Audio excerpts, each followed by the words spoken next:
Então, a nossa aula de agora é sobre a Primeira Guerra Mundial, que aconteceu no período de 1914 a 1918. Então, é isso aí que a gente vai tratar nessa aula. Então, vamos lá.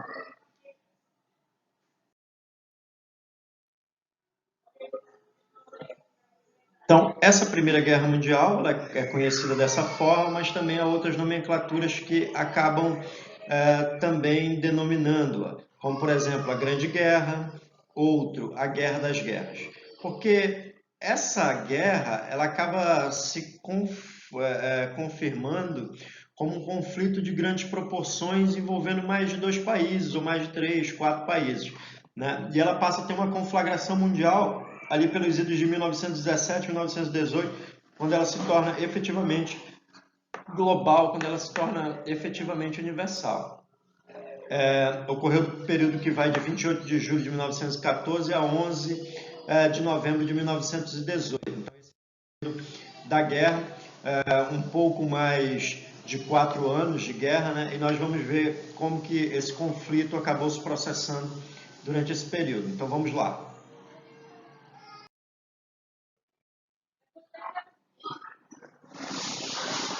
Então, as possíveis causas que levaram ao conflito mundial são as seguintes. Então, a gente pode ter como possíveis causas. Primeiro, disputa por mercados internacionais. Que disputas por mercados internacionais eram essas? Eram exatamente as disputas comerciais, as disputas imperialistas por locais ali na África onde forneciam matérias-primas, onde forneciam ali mercados consumidores, onde forneciam mão de obra barata. Então, esses locais eram locais de litígio, eram locais de disputa. Então, ingleses, franceses e alemães disputavam esses locais de maneira extremamente competitiva, né? E diante disso, o que acaba acontecendo? Essas disputas, elas do campo econômico, elas passam a ter também ali conotações bélico-militares, né? Outra causa, o atrito entre as grandes potências por causa dessas questões coloniais, atreladas a essa ideia do imperialismo, as disputas dos mercados consumidores internacionais.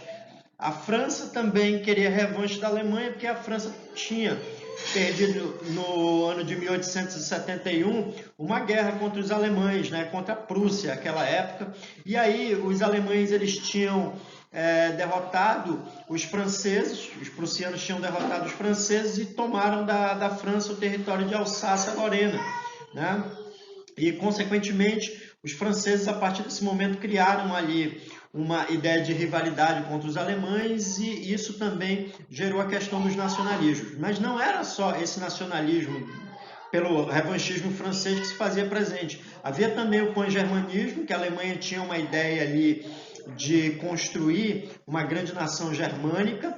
Havia também o pan-eslavismo, onde na região dos Balcãs a Iugoslávia tinha a ideia de construir, perdão, a Sérvia tinha a ideia de construir a grande Iugoslávia, que seria a grande nação balcã, e que era patrocinado pelos russos, que também eram eslavos, que também eram de origem étnica eslava. Então vamos para o próximo item aqui. Todo esse processo aí que nós vimos de possíveis causas acabaram tendo ali como um fator de uma faísca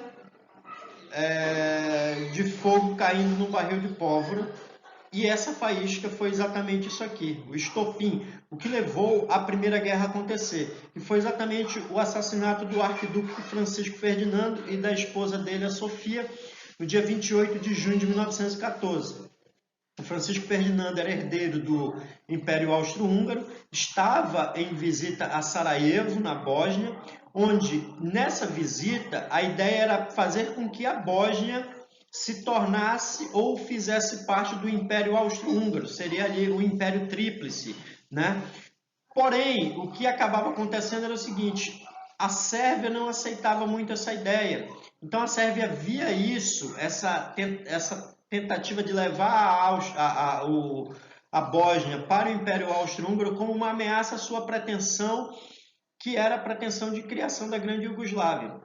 Então um grupo terrorista da Sérvia, denominada Mão Negra, projetou o assassinato do Francisco Ferdinando quando ele estivesse na visitação a Sarajevo. O Francisco Ferdinando foi avisado para não sair em carro público e tudo mais, tal, não ouviu as decisões e acabou sendo assassinado por um membro da Mão Negra chamado Gravilo Príncipe. O Gravilo Príncipe foi preso e tudo mais. A Áustria-Hungria deu um prazo de 1 mês para a Sérvia apresentar todas as investigações sobre o crime. A Sérvia acabou não fazendo e isso gerou exatamente a Primeira Guerra Mundial. Foi exatamente a partir daí que houve a conflagração da guerra. Mas para essa guerra ter esse caráter, temos uma outra coisa a explicar. E vamos dizer agora qual é essa outra coisa aí.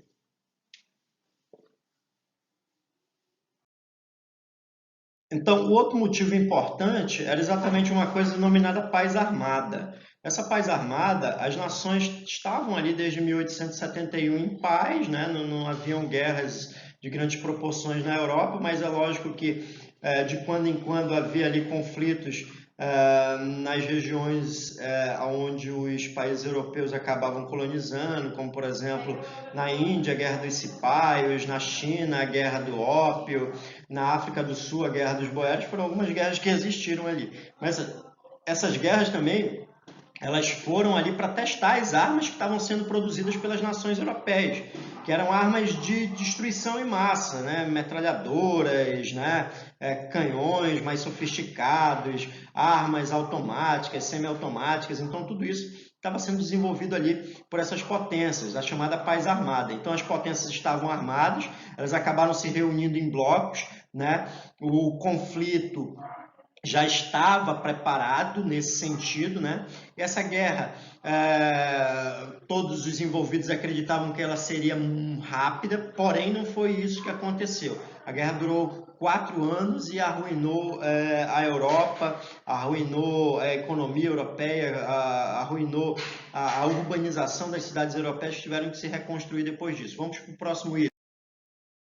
Então, os blocos, eles estavam organizados da seguinte forma: de um lado tínhamos a Tríplice Entente, que era formada ali pelo Império Britânico, pela França, pelo Império Russo, até 1917, porque ocorre exatamente a Revolução Bolchevique em outubro de 1917 e o Império Russo, ou a Rússia, acaba saindo da guerra, e os Estados Unidos que entram a partir de 1917. Os Estados Unidos vai desequilibrar a guerra em certa medida, e o Brasil entra em 1918. A Itália também será parte da Tríplice Entente ali entre os idos de 1915 e 1916, quando ela troca de lado, certo? E aí nós temos aqui as potências centrais ou Tríplice Aliança, que era formada pelo Império Alemão, pelo Império Austro-Húngaro e pelo Império Turco-Otomano. A Itália inicialmente fazia parte da Tríplice Aliança, depois ela migra exatamente para a Tríplice Entente. Então vamos lá, próximo.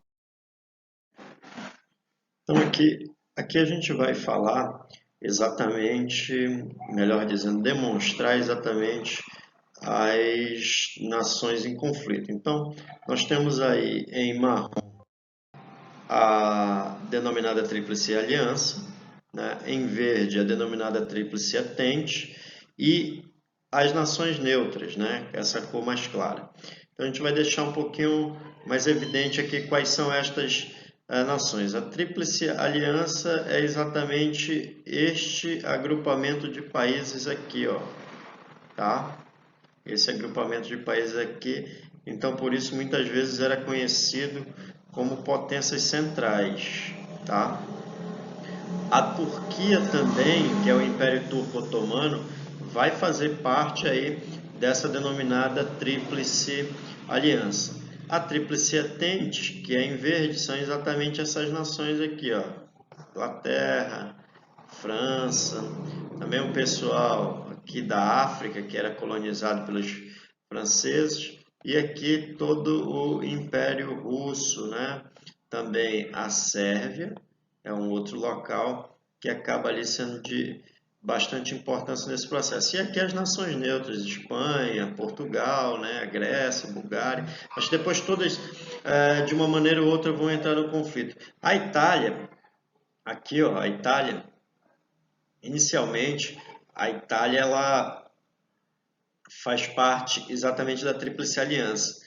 Depois, a Itália vai fazer um acordo com a Inglaterra e com a França, né? E esse acordo vai fazer com que a Itália, ali pelos idos de 1915, né? 1915 ali em 1916, a Itália ela passe a fazer parte desse agrupamento aqui, ó, da Tríplice Entente, tá? A Itália vai receber ali uma proposta dos ingleses que vai ser o seguinte: os ingleses disseram que iriam dar para os italianos ali uns territórios que eles queriam há muito tempo da Áustria. Então, a partir daí, nós temos exatamente essa ideia da Itália migrando para outra tríplice. A Tríplice Entente depois vai contar também com o apoio dos Estados Unidos, né? A partir ali de 1917, certo? Os Estados Unidos também fazendo parte ali da Tríplice Entente, ok? Então vamos para o próximo item aí. Olha só, essa guerra, ela teve o desenvolvimento dela estabelecido da seguinte forma: as batalhas se desenvolveram inicialmente com batalhas de movimento, porém, o que acabou se percebendo? Que devido à sofisticação dos armamentos, não dava mais para guerrear frente a frente. Então, o que se estabeleceu? Não dava para conquistar e não dava mais para dominar o território do inimigo. Então, o que foi que aconteceu? Foram desenvolvidas exatamente as trincheiras.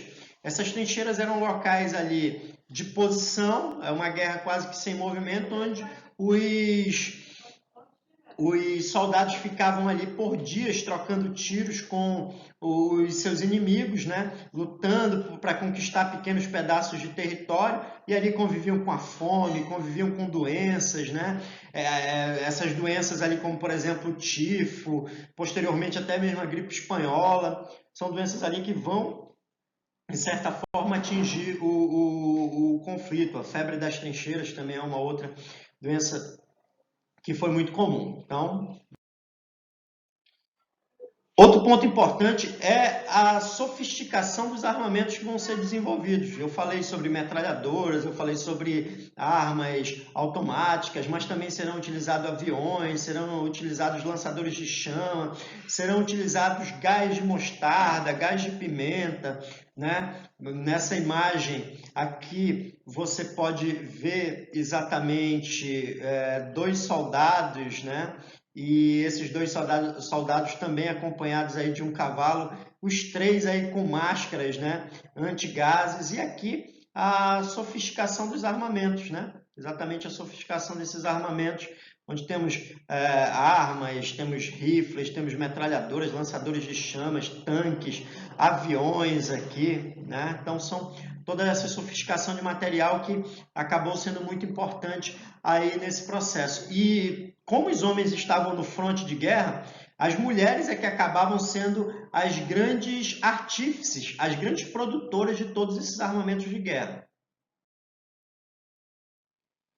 Nesse momento aqui, nós vamos exatamente ver como é que funcionava essa questão da guerra das trincheiras, né? Essas trincheiras, os soldados ali acabavam convivendo com ratos, com parasitas, com lama, com frio, com calor, conforme a estação do ano, né? Eles eram protegidos ali com grades de arame, farpado, né? E muitos homens armados de metralhadora. E aí esses homens acabavam utilizando máscaras antigases, né? Acabavam convivendo com doenças, acabavam convivendo com animais, insetos. Isso era uma vida muito dura, né? Para esses indivíduos, que chega um determinado momento eles não sabem mais nem por que eles estão ali guerreando, certo? E muitos vão começar a fazer o processo de quê? Fazer o processo de deixar o conflito. Então vamos adiante. Outro ponto, ou outros pontos importantes. Os avanços dos inimigos nessas trincheiras, eles eram retardados pelos arames farpados, também as infantarias armadas com muitas metralhadoras evitavam que os inimigos conquistassem o território, e a partir de 1915 os alemães começaram a usar gases tóxicos. Então temos aqui, exatamente nesse momento, a inauguração em um grande conflito mundial, né, da produção em massa de armas químicas. Não quer dizer que em outros conflitos mundiais não houve a utilização de armas químicas. Acredita-se que desde 2000 a.C. Já se utilizavam ali em guerras alguns elementos químicos, né, contra os inimigos, principalmente ali na região da Pérsia, tá bom? Então, os alemães acabaram inaugurando isso em larga escala. Então, a gente segue aqui. A alimentação era feita à base de carne e também de enlatados e biscoitos. Também a indústria alimentícia ela vai se desenvolver bastante com esses alimentos em conserva, principalmente ali os enlatados. Então, vamos para o próximo item.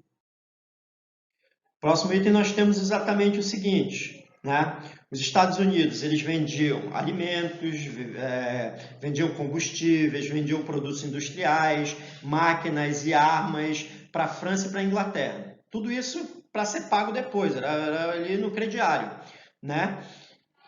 Então, os Estados Unidos eles não tinham um envolvimento, vamos dizer assim, direto nos conflitos. O envolvimento dos Estados Unidos era um envolvimento indireto. Porém, os Estados Unidos entrará na guerra. E os Estados Unidos entram na guerra porque ele começou a perceber que a França e a Inglaterra estavam quase que ali no momento de perder, né, essa guerra para a Tríplice Aliança, e eles já estavam devendo ali cerca de 2 bilhões de dólares americanos para os Estados Unidos. Então, os Estados Unidos estavam com medo ali de levar um calote, certo? Mas esse é um dos fatores. O outro fator que vai levar os Estados Unidos a entrar nessa guerra a gente vai ver agora. Esse outro fator foi exatamente o seguinte. Em março de 1917, os alemães acabaram afundando navios americanos. E esses navios eles iriam levar mais produtos aos ingleses, né?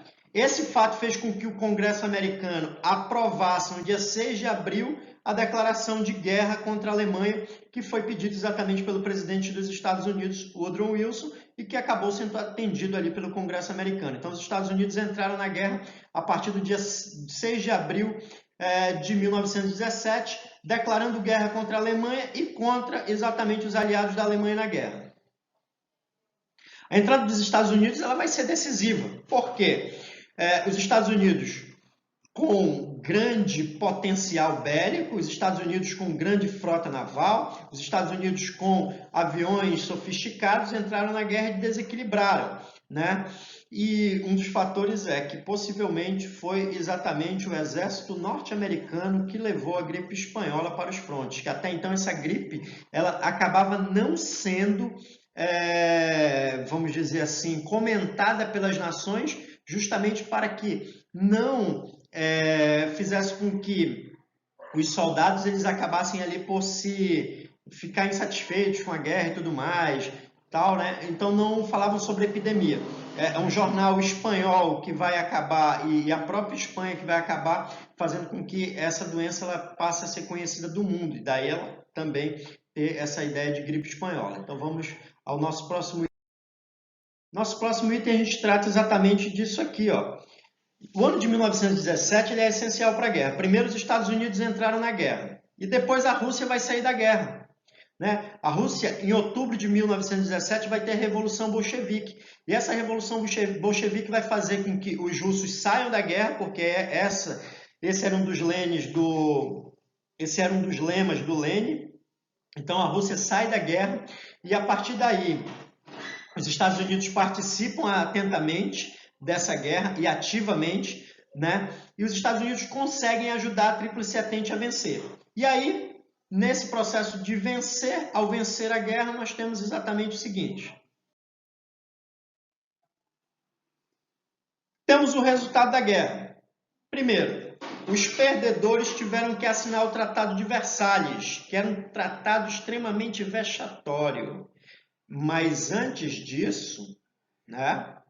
Antes desse Tratado de Versalhes, nós tínhamos exatamente isso aqui que vai aparecer lá em cima. Ó. O presidente dos Estados Unidos, Woodrow Wilson, em 1918, levou suas ideias ao Congresso no chamado Programa dos 14 Pontos. O Wilson dizia que a guerra não poderia ter vencedores e nem vencidos. A guerra deveria, ao fim, ser um processo de ajuda mútua entre os países. Porém, França e Inglaterra não aceitaram, impuseram exatamente a assinatura do Tratado de Versalhes em 1919 à Alemanha. A Alemanha acabou ali tendo que reduzir a sua indústria bélica, né? Devolveu os territórios de Alsácia-Lorena à França, né? Teve que pagar por todo o prejuízo de guerra aos países vencedores, devendo ali cerca de 33 bilhões de dólares às nações vencedoras e tendo que pagar esses valores. Então, foi um tratado extremamente vexatório para a Alemanha. Isso, posteriormente, vai gerar o surgimento do nazismo, vai gerar o surgimento do Adolf Hitler como o grande salvador da pátria da Alemanha naquele momento. E o Tratado de Versalhes ele repercutiu na Alemanha sendo um fator de revanchismo, né? A Alemanha vai querer, ou os alemães em si, pelo menos aqueles mais radicais, nacionalistas que vão estar vinculados às ideias do Adolf Hitler, né? O resultado dessa guerra foram aproximadamente 10 milhões de mortos, né? E mais de 20 milhões de feridos, destruição da produção agrícola, industrial e prejuízo econômico para as nações. Os Estados Unidos é que acabaram ali basicamente conseguindo mudar o seu status. Essa guerra também ela vai fazer um processo de deslocamento das decisões mundiais. As decisões mundiais elas deixam de ser feitas na Europa e passam a partir desse momento a ser feitas na América, com os Estados Unidos alçando a condição de maior potência econômica e bélica do mundo. E, para terminar, temos exatamente o seguinte. O Tratado de Versalhes ele foi assinado exatamente na cidade de Versalhes, a alguns quilômetros de Paris, e esse tratado ele impunha fortes restrições e punições aos vencidos e principalmente aos alemães, né? E terminamos exatamente com essa ideia aqui, ó. As famílias foram destruídas e crianças ficaram órfãs, o país dos Estados Unidos se tornou o mais rico do mundo e o mais importante belicamente. Surgiu do Império Austro-Húngaro as nações Hungria e Áustria, né? Também houve o surgimento da Iugoslávia, que acabou compondo ali a Sérvia, a Bósnia, Croácia, né? A Herzegovina, Kosovo, né? Para citar alguns. E também nós temos o Império Turco-Otomano deixando de existir, né? Ele se dividiu ali em diversas regiões, a Turquia principalmente, outras ali na região do Oriente Médio. Em 1919 foi criada a Liga das Nações, a sede dela seria na Suíça. Porém, essa liga ela não teve muita força porque era uma organização mundial ali que buscava desenvolver acordos, ideias, mas que não tinha muita força, já que muitos países não fizeram assinatura. Ela acabava ali sendo comandada ali por ingleses e franceses. O desemprego aumentou na Europa, a grande crise acabou. E temos exatamente o seguinte: 4 anos após a Primeira Guerra, a Europa mudou profundamente. Presidentes substituíram príncipes, os grandes impérios acabaram, né? Os automóveis, submarinos e aviões, que antes eram uma realidade distante, agora era uma realidade presente e intensa. O cinema e o rádio acabaram se expandindo pelo mundo, sendo grandes obras ali da cultura de massa. E as mulheres lutaram pelos direitos e conquistaram os direitos, as melhores condições de trabalho, né? Direito a voto, justamente porque tiveram uma participação efetiva e salutar na guerra. Então, chegamos à seguinte situação. Essa mensagem aí do Eric Hobsbawm no livro A Era dos Extremos. Na Primeira Guerra Mundial, os confrontos foram longos, muito maiores que os países esperavam e se prepararam economicamente. Após 1914, as economias dos países, a indústria, os investimentos do Estado, a mão de obra, tudo se voltava para a economia de guerra. Eric Hobsbawm, Era dos Extremos. Então, pessoal, essa foi a nossa aula aí sobre a Primeira Guerra Mundial. Lembrando que é uma aula rápida, então tem muitas generalizações. Vocês podem aí estar pesquisando na internet, existem muitos livros digitais aí que podem ser consultados. Esse livro aí, A Era dos Extremos, é uma boa indicação de leitura para conhecer um pouco melhor da Primeira Guerra Mundial. Então fica a dica aí, até mais, obrigado.